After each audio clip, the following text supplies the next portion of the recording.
हिंदी के क्लास में आपका स्वागत है। आज हम लोग पढ़ेंगे छंद और इसे ध्यान से पढ़िए क्योंकि आपके बोर्ड पेपर में भी आएगा, हाफ ईयरली में भी आएगा। छंद को जानिए क्योंकि आप किसी भी काव्य को पढ़ेंगे, उसकी कविताओं को पढ़ेंगे तो आपको पता चलेगा कि इसमें कौन सा छंद है। ठीक है, तो उसकी बेसिक चीज़ों को जानेंगे। छंद होता क्या है, तो सबसे पहले मैं बताना चाहूँगी छंद किसे कहते हैं।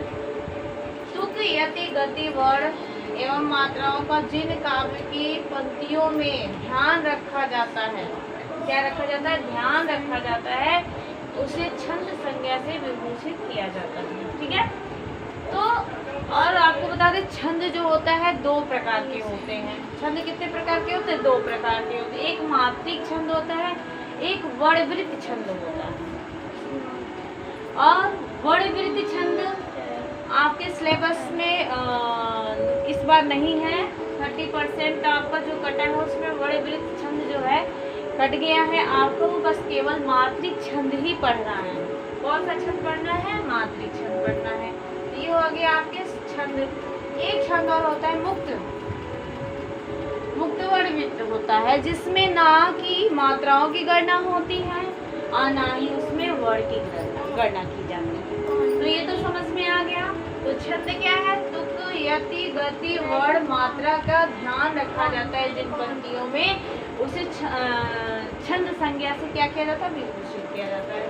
अब ध्यान देने वाली बात है कि गति किसे कहते हैं, तुक किसे कहते हैं, वर्ण क्या होता है, मात्रा क्या होती है। ठीक है, तो आपको बताएंगे गति मतलब होता है चलना। कि किसी चीज को हम क्या कहते हैं, कविता के प्रभाव को क्या कहते हैं? गति कहते हैं, मतलब वो आगे चल रही है। अब यति की बात आती है तो नियमित वर्णों का मात्राओं पे रुकने की क्रिया करता है वर्ण, ये यति। जैसे आपको हम बता दें कि एक आपकी क्या है, नियमित वर्णों या मात्राओं पे रुकने की, जैसे हम लोग दोहा पढ़ते हैं। दोहा क्या है? जैसे रहीमन पानी राखिए, अब यहाँ क्या हो गया? यति लग गया। फिर कहते हैं बिन पानी सब सून, अब क्या है? सून हो गया, यहाँ हो गया। बात समझ में आ गया। फिर आते तुक। तुक क्या कहलाता है आपको बताते हैं। पदों के अंत में अक्षरों की समानता होती है। आप अक्षर समझ रहे हैं कि अक्षर क्या होता है, वर्ण क्या होता है, शब्द क्या होता है, वाक्य क्या होता है। ठीक है, तो अक्षरों की जहाँ समानता होती है वहाँ पे तुक होता है। जैसे मान लीजिए कोई आप दोहा पढ़ रहे हैं या आप चौपाई पढ़ रही हैं या तो कुंडली कुछ भी, तो उसमें आपका आ गया काम। क्या आ गया? काम आ गया। फिर यहाँ पे भी पढ़ा तो मैंने काम आ गया।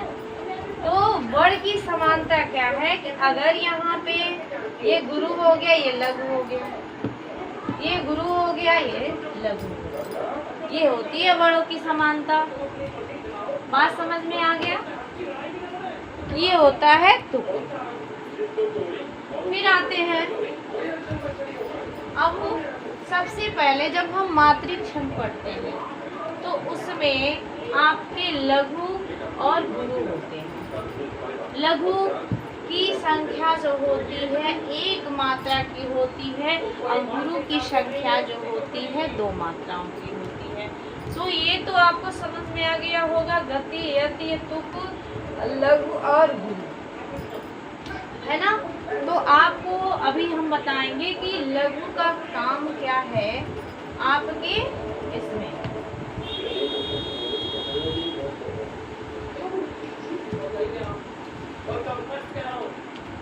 हम पढ़ते हैं पहले लघु। लघु क्या होता है? लघु मतलब होता है छोटा। हमारा जो स्वर होता है उसमें कितने होते हैं, कितने वर्ण होता है? 11 वर्ण ही कहा जाता है, जिसमें अनुस्वार को आहा को छोड़ देते हैं। तो उसमें लघु जो होता है, जो छोटा होता है, उसमें हम लघु का प्रयोग करते हैं उन मात्राओं में। जैसे मान लीजिए अ है, ई है, उ है और वी भी इसमें आ जाता है। बात समझ में आ गया? आ, ई, उ, री, छोटा, छोटी, छोटा ऊ और री, ये आपके आते हैं किसमें? लघु में। फिर आते हैं आपके जो गुरु हैं, गुरु। अब जो इसमें से आपके बच गए, जैसे आ है, बड़ी ई है, छोटा ऊ है और ए है, है, ओ है और क्या है? ओ है। ठीक है, अब आपके बच गए क्या? अंग, अह। ठीक है, अ है। ठीक है, तो इसमें क्या लगता है? गुरु लगता है। अब आ गए आपको अनुस्वार जो होता है, अनुस्वार में आपके बिंदी होते हैं। एक चंद्र बिंदी होता है, वो क्या होता है? लघु में आता है। और जो अनुस्वार में जो समानता वर्ण के लिए, जैसे संसार पढ़ते हैं, क्या पढ़ते हैं? संसार। अब इस संसार को जब लिख रहे हैं तो सन क्या है? न क्या है? यहाँ पे आ गया। ठीक है, तो ये संसार में ये क्या हो जाएगा? दो शब्द है, तो इसलिए इसमें क्या होगा? गुरु होगा, इसमें भी क्या होगा? गुरु होगा, ये लघु होगा। इतना तो समझ में आ गया होगा। ठीक है, तो ये हो गई आपके। अब गुरु का जो चिन्ह होता है, ये लघु का पहले बताते हैं। लघु का ये चिन्ह होता है वन की तरह, और गुरु का जो चिन्ह होता है यस की तरह होता है। तो गुरु लघु को एक संख्या होता है, मतलब एक काउंट किया जाता है, और जो हमारे गुरु होते हैं वो दो होते हैं। इतना समझ में आ गया? अब आते हैं, जैसे अब हम लघु का प्रयोग करेंगे। जैसे किसी को शब्द को लेते हैं, जैसे मान लीजिए हमने पढ़ा काम, छोटा सा, छोटे शब्दों से प्रयोग करते हैं काम। अब काम लिखा हमारे सामने, काम में आ की मात्रा लगी है। आप देखिए आ है, फिर क्या है? अ है। ठीक है, ठीक है, तो हमने बताया था आ के लिए क्या होगा? गुरु होगा, और अ के लिए लघु हो गया। दोनों आ गए ना, लघु और गुरु। तो दोनों संख्या मिला के कितना हो गया आपका? 3 हो गया। 2 + 1 तो 3 हो गया।